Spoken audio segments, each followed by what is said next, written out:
Okay, I want you to imagine a lineman or like a referee of some sort standing still within the stadium, and I want you to imagine someone else running, for example the same ball here, running towards a light source. So the lineman would say the light is coming towards me at the speed of light, 3 times 10 to the 8 meters per second. Usain Bolt would argue the same thing, which is what we learned from the Michelson-Morley experiment. Of course, this is strange because we'd expect the light to be approaching Usain Bolt at a higher speed, but this isn't the case. To solve this problem, Einstein suggested a solution which has 2 parts. The first part is called time dilation. Okay, to understand time dilation, I want you to think of Usain Bolt and the referee checking that these clocks are running at the same rate, and they both have the same clock. So they check that, and then Usain Bolt starts running. And now, for argument's sake, we're going to assume that he's running near the speed of light, not at the speed of light, just below. So, for example, 90% the speed of light. So when this happens, what you'd notice is that the referee will notice something strange. He'll say, "Wait a minute. To me, it looks like that Usain Bolt's watch or clock is running more slowly." Okay, so but at the same time, Usain Bolt will say, "No, that's not true. My clock seems to be running just fine." In fact, Usain Bolt can argue that it's actually your clock which is running more slowly, because from Usain Bolt's perspective, it's the referee and the stadium are moving. To him, he can say, "Oh no, I'm not moving. It's you who's moving." So whenever an object is moving, the time of that object would appear to be running more slowly. So for example, you can see here. So imagine you're standing still next to this clock here, okay, and you'd see it running at a normal rate. Now, if you see a rocket going past you with a clock on it, the same clock, it would appear to be running a lot more slowly. This is what time dilation is. To understand time dilation, to figure out how to calculate it, you can use this equation here. And here are what everything that equation stands for. So T naught is called the proper time, and T is called the observer time.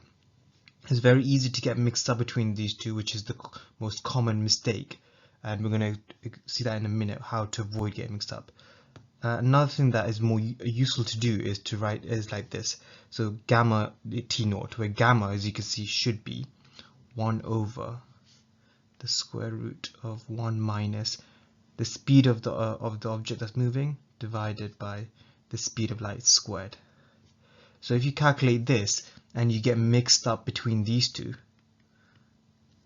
then it's easy to fix that problem because you already have that gamma. You just have to do it differently. But if you're typing it in each time, it would take too long. So it's a good habit to work out what we call the Lorentz factor, the gamma here, before you do the calculation. Okay, I'm going to help you understand what T naught, the proper time, is.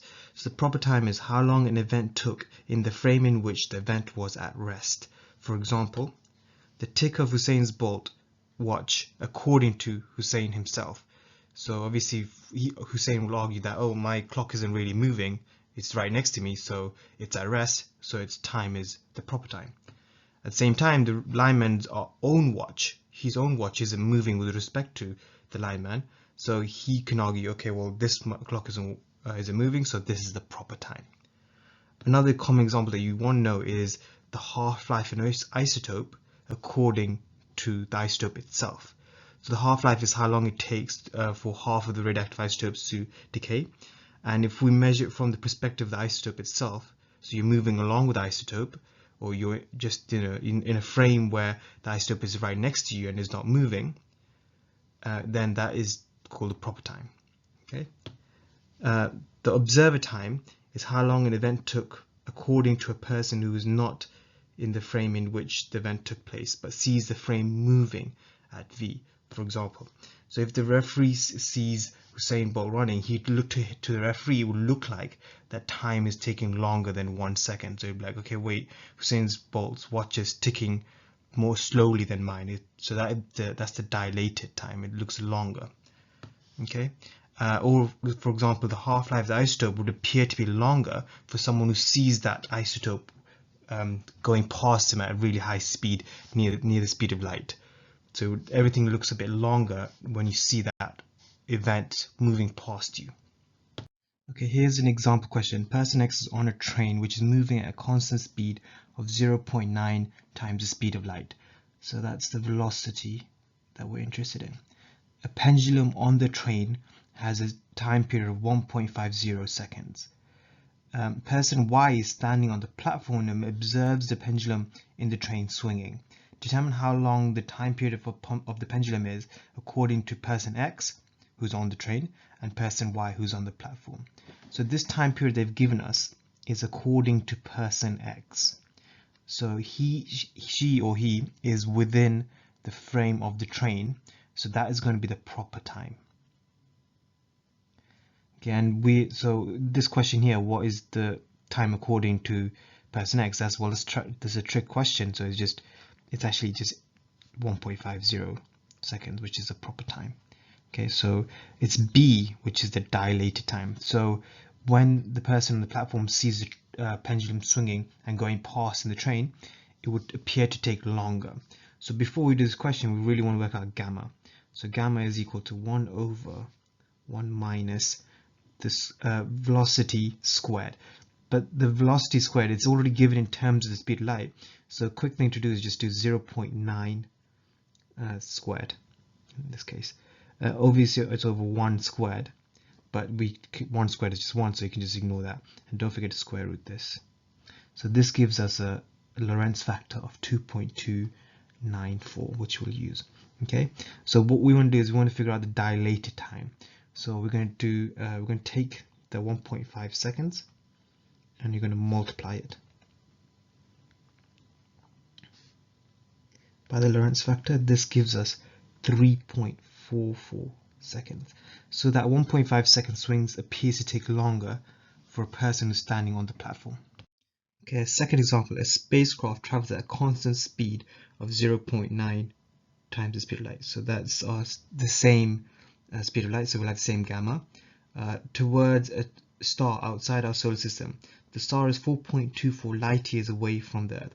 How long does a trip take according to the person on Earth? So imagine you're standing on Earth and you see that the spaceship going past, and according to a person inside the spacecraft. Okay, so firstly we're going to take 4.24 light years and turn it into a distance. So that is the distance a light travels in 4.24 light years. So 4.24, I'm going to turn that into seconds first. So 365 days times 24 hours per day times 60 minutes times 60 seconds. Okay, and then I'm going to multiply that by the speed of light. Okay, so that's the time. So I'm going to multiply that through speed of light to give me the distance in meters. So that gives me 4.01 times 10 to the 16 meters, which is obviously a large distance to a star. Okay, so how long will it take to travel that distance? So the first part, according to a person on Earth, because this is the distance and you've got the speed as well, it's just a simple distance over time. So velocity is equal to distance over time, and so time is equal to the distance over the velocity. So 4.01 times 10 to the 16 divided by the velocity, which is 0.9 times the speed of light.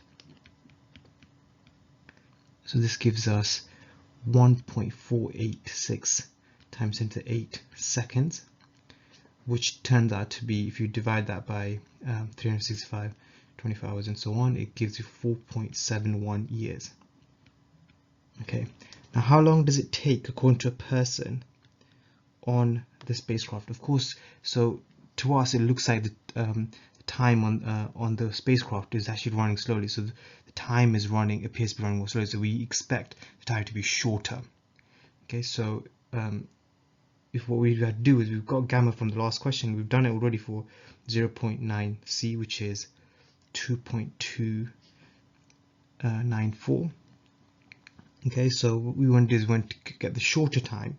So what I'll do is I'll take the time 4.71 years and I'm going to divide it by 2.294, which gives me 2.05 years.